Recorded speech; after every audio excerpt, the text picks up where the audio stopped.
because I know that my daughter's asking where the bread is at, so she's already hungry. So I'm going to try to be brief. I'm going to cut my talk down a little bit so I could get you guys fed. But thank you so much, Kelly, for your warm introduction. Keely, right? Keely, for your warm introduction. And my first statement to you is this. You were born for such a time as this. Now, a lot of church ladies are here. So I know some of you have heard this statement before, correct? You were born for such a time as this. Well, for those of you who haven't heard that before, let me be the first to say to you that you were born for such a time as this. You were uniquely shaped. And when I say shaped, obviously I don't mean your figure. I mean that God gave you a unique personality, unique character traits for a special assignment. You're uniquely talented. Now, everyone can sing, right? But everyone really can't sing. Like I can sing, but I don't really sing. So no two persons sing the same way. Everyone can cook, but not everyone's food tastes really good. Okay? So God has unique gifts and unique shaping, unique talents for everyone. And the reason for that is because God has a unique assignment for every person here. And you may say, what is an assignment? Well, the Bible says that God has a purpose for everyone. And for everyone that God has a purpose for, He's shaped them and He's gifted them for that particular purpose. That's your assignment. And as women, we're always on assignment. Whether you are a mom, that's an assignment, a daughter, a sister, and then it goes on to business person, employer, Keely, who's out there, bringing us the news. Everyone's always on assignment. And the point of your life, I believe, is to find out, is to do your assignments well and to find out and live up to all the different things that God has in store for you. Now, some of you guys have heard, again, especially with a lot of church ladies here, the story of Esther. And I'll give you a Cliff Notes version. Esther was a Jewish orphan 2,000 plus years ago that was pretty much a captive in Persia, slave with the rest of the Jewish people. And the king at the time, he thought that he had a falling out with his current wife and kind of put her away, and he was looking for a new wife. So they had this mission to round up all the young girls in the area and bring them before the king for like a parade, a beauty contest of sorts. And Esther eventually won out because, of course, God had a plan for her. And so she was there, and even though she was in the palace, and you would think that, well, you're in the palace, she had a lot of trials and tribulations and enemies and so forth. And one day she was called up to go before the king and essentially to risk her life for the betterment of the Jewish people. And like any young person, of course, she had fear and she resisted. And her uncle said to her these words, "Who knows if you have come to this royal position for such a time as this?" Meaning that God may have uniquely fitted her for this particular assignment. And that's going to be like my theme a little bit today. So as I'm talking, I just want you guys to be thinking of what maybe God has tapped on you to do that you probably haven't done yet, or maybe where the stirring in your heart is. Our own Michelle Obama, you all know her story. She grew up on the south side of Chicago, humble parents, humble home, but her parents believed in education. And because of that, they were dedicated to that. She was able to get a good education at Princeton with her brother, and later on she went to law school at Harvard. But I am sure that not even her parents expected her to one day be the first African-American First Lady. But because why? She had a couple strikes against her, maybe 3. She was black, she was poor, and she was female. And I heard someone say, it doesn't matter where you came from, it matters where you're going. You see, my friends, anyone can recognize greatness in you, but you have to first recognize the greatness in yourself. You have to see it in yourself first. Who do we have sitting amongst us today? I see some young people, I see older people. But who do we have sitting amongst us today? Who is the next great person? See, that's in you. But we'll talk a little bit about how sometimes we refuse to even embrace that. You have a divine assignment. That's my second point. There's a contribution that only you and only you are supposed to fill. Now, you may say that Esther is a made-up Bible story, and hey, Michelle went to Harvard and she met this other guy at Harvard, And Harvard always, brings forth presidents. So there was a possibility that, of course, she could become a first lady. Okay, we could say that. But I'm going to give you a story of another woman who is a nobody, who came to this country about 27 years ago. And she came to stay with some relatives. They were not doing very well. And she had to take a job as a domestic helper, a nanny. I'm sure a lot of the immigrants, if there's an immigrant in this room, that's pretty much kind of where immigrants typically start out. And life was very difficult. She had a lot of dreams and had a lot of ambitions, but they were thwarted momentarily because of the position she found herself in. She couldn't understand the American culture and the American norms, and life was truly, truly hard for her. And the lowest point in her life, I think, came when one day she was going home for the weekend because she stayed in at the job she lived in.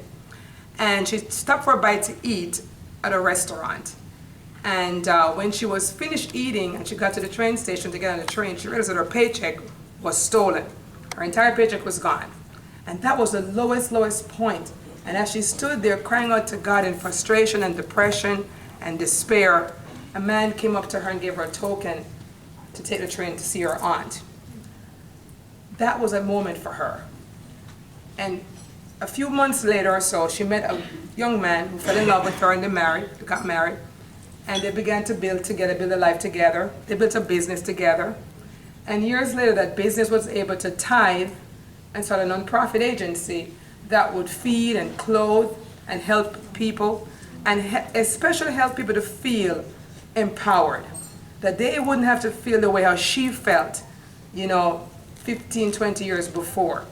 That was her goal, that was her mission. And today that agency has fed and clothed and helped over 21,000 men and women and children in this country.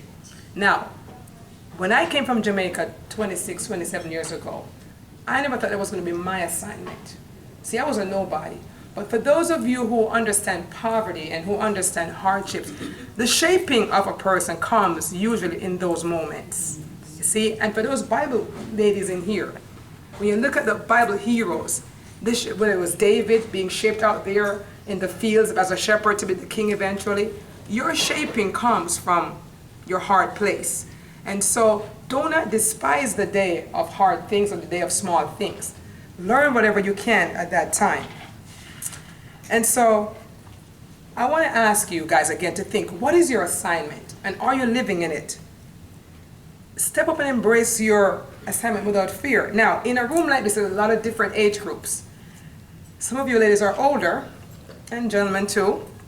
But I want to read to you a couple of stories. There's a couple bios of a couple people. Mary Wesley, a British novelist, she was 71 years old when she published her first novel, 71. And she published 10 bestsellers between 71 to 84 years of age. She died at 84. So anyone over 70, you have no excuse. Okay, you have no excuse. Forget about the ones under 70. But the ones over 70, you have no excuse. And many of us know, because we all like chicken and fried chicken, we all know about Colonel Sanders. And at 66, he began to promote the KFC brand. When he was 74, he sold the KFC Corporation, the American division, for $2 million. And that was in 1964, my friends. Okay? He got started, quote unquote, late. So really, there really is no late start. Now, I saw Dorothy up here, and I know, Dorothy, you were saying you had a rough morning, but you spoke so passionately about this mission, and I've spoken to you on several occasions, so I know your heart is here. And I don't know how old Dorothy is, but here she is as one of the pillars of this particular organization. So again, age is just a number. If you have a stirring in your heart, begin to listen to it. That may be the beginning of connecting with your purposes, with who God intended for you to be. Don't be afraid of success, and do not call yourself a failure when you're not. Sometimes it's easy for us to see success in other people. We can see it, for example, in Keely. Or maybe, you remember him and think, oh man, she's successful. But what about what's in you? What about what is in you? People are programmed to see failure even when it doesn't exist.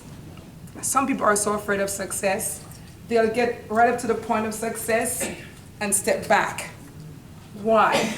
They sabotage their own success, perhaps because they don't feel they deserve it. I don't know why. But you know who you are. You know who you are. Jeffrey Canada made those statements. Jeffrey Canada is a gentleman he's the CEO of the Harlem Children's Zone. And in the early 1990s, Jeffrey Canada began with one square block of Harlem to clean up the community, to say the kids go to school, and then he wanted to see them go to college and so on and so forth. Now he's controlling 97 blocks in Harlem. Canada started out really tough too. He's lived in Bronx and tough childhood. But that childhood shaped him to be a pioneer and an ambassador for so many other children. So again, don't despise what you're going through. A professor said to me recently, look at things as they are. Not worse than they are, but as they are and as they could be. And I had to learn that because I have kids. And if they don't call in time, I began to think, okay, they're dead. They're dead. And that's not true. And moms, we know, we do that. Or if our husband doesn't check in time, we think something's wrong. That's us going beyond what the reality is. It may be that you can't pay your rent right now, or your mortgage. So here's what you're thinking. I'm going to be thrown out. Now, when you think that way, when you look at things as worse than they are, you're stuck down here. You can't think out of that problem. If you said, okay, right now I can't pay my mortgage or I can't pay my bill, but what it should be is that I'm going to be able to afford to do that. You begin to think more creatively about how to solve your problems, about solutions. When you think of things worse than they are, you can't think. You're too stressed. When you think your kid is in a ditch somewhere, you can't pray. You're too stressed. But when you think of it as it should be, you can more connect with creativity. And that is why a group like this is so important, like the National Coalition of 100 Black Women, because here you can find a mentor. I mean, Dorothy would be a good mentor. You can find a mentor. You can meet people who have gone for their dreams, who can encourage you. You have to become invested in your own success, though. I have to tell you, real quickly, when I began Oasis back in 2003, the first few years, I just had it to where people could just get food and clothing, no conditions, and it's always free. And what I noticed, I had an optional computer class. And this is honestly, human behavior is very interesting to me. And an optional computer class. And the women and men who would take the classes, they wouldn't stay on the program for a year. They would leave the program within 6 months because they felt empowered. They now had knowledge and they wanted to go actually get jobs. And there was a difference, and I noticed this difference over a 2-year period that, wow, the ones who took the classes, they wanted to move on quicker. The ones who didn't take the classes, they wanted to repeat the program over and over, like I wasn't really helping them. So after a few years, I began to make classes mandatory. I said, you know what, if you're going to get food and clothing, then you have to invest in your own success. Then classes are now going to be mandatory, so that you can actually not be dependent on our agency, but on your own selves, with your own skills. And then later on, when the 2008 bubble happened, and I began to see women and men who were paralegals and women who lost their homes or their husbands, but they were not the typical down client, I had to figure out a way how to bring dignity to the program even more. So I did some research and found out that other companies were charging a small fee. So I charged $10 for a family, whether it was 10 people in the family or whatever, $10 per month, which covered food, clothing, counseling, mental counseling, biblical counseling, job placement, training, computer class, you name it. The $10 wasn't going to make us money. It was for them to feel like they were investing in their own success, that it wasn't a handout, it was a handout. And so that's something that we just, again, got to remind ourselves, what are we doing to invest in our own success? I look at YouTube, I listen to Les Brown. Les Brown, as you all know, is an African-American guy. He has no college education. He was cleaning house with his mother one day when he heard a CD from a motivational speaker. And as a little boy, he felt, that could be me. And he'll tell you he was diagnosed as mentally retarded, mentally this, mentally that, as people always label people the wrong way. But he saw something different in himself. And he went on his assignment. Today, Les Brown commands, just thousands of dollars for his speech. You have to also be careful with who you hang out with. Who you hang out with is who you're going to become. Now, some people you can't help if you're the people in your home, if they're not on the same page with you, it's a little bit tough. But to where you can choose who you hang out with, be careful who you hang out with, because you will never rise higher than the expectations of your group. So if your group is always blaming the government, the weather, the Democrats, the Republicans, the job, the boss, well, that's kind of where you're at. That's where you're going to be, because that's what you're surrounded with. So be careful, who you hang out with. You will not rise higher than the group's expectations of you and of themselves. And do you know that some people dumb themselves down so others can be comfortable, can feel comfortable? Mm-hmm. Now, how many people have done that? You don't have to raise your hands, but I'll tell you my own experience. When I was first in this country again, I remember living in New York, and I had gone to Macy's on 34th Street countless times and shopped. But then one day my cousin, who he felt like he was like a knowledgeable guy, he was taking me to his home in Bronx, and he said, I gotta take you through New York. I'm like, okay. And he began to show me the different things which I was already used to. And he said to me, I want to show you Macy's, this great store. And I didn't have the heart to tell him that I'd actually shopped there on several occasions. And he was telling me how it was the biggest store in the world, and so on and so forth. And I found myself just being quiet because I didn't want him to feel bad. That was the start of me with the dumbing myself down thing.